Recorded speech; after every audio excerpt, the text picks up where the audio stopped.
Today I will discuss the topic types of organization, and this video will cover only the formal organization, as there are two types of organization, formal and informal.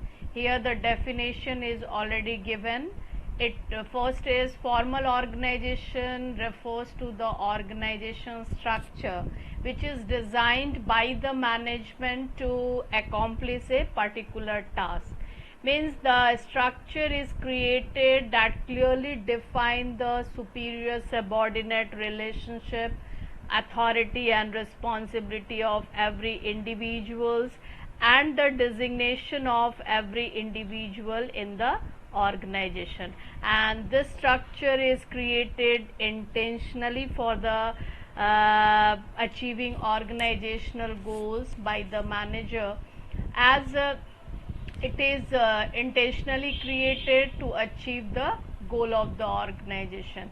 And in this video I will discuss only about the formal organization, and when I will send the next video, that will cover the informal organization. Let's see what topic I am going to cover today. First is about the features of formal organization. Here the main points are listed. First is reporting relationship are clearly defined. Who is the boss of whom, who are the subordinate, to whom a subordinate receives the order, and to whom a employee are answerable. So these are clearly defined. And second is it is created to achieve only the organizational objective. Means all individual will focus, or all the activities are undertaken to achieve only the organizational goals, not their personal objective.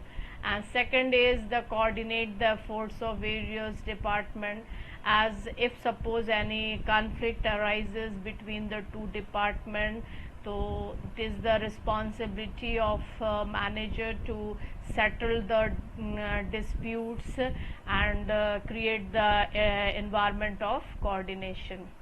Next is it is of course intentionally created, and its main purpose is to achieve the organizational goals, and accordingly the man forces are appointed, designated in the different posts, and they perform the work towards achieving the organizational goals.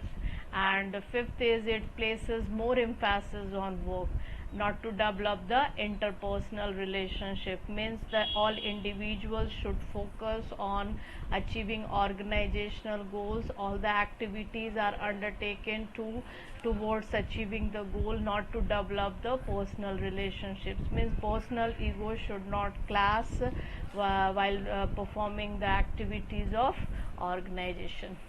Now we will discuss the advantages. That points are listed here: fixation of responsibility, clarity of duty, unity of command, helpful in achieving objective, and provides the stability.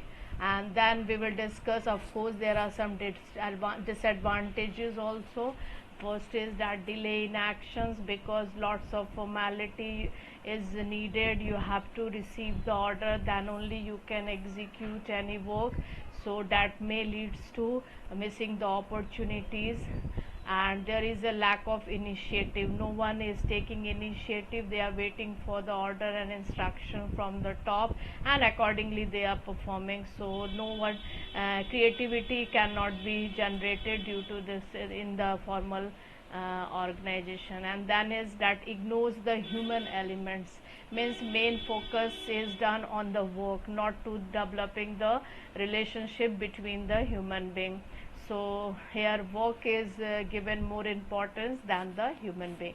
So let us discuss in detail the first of all the features.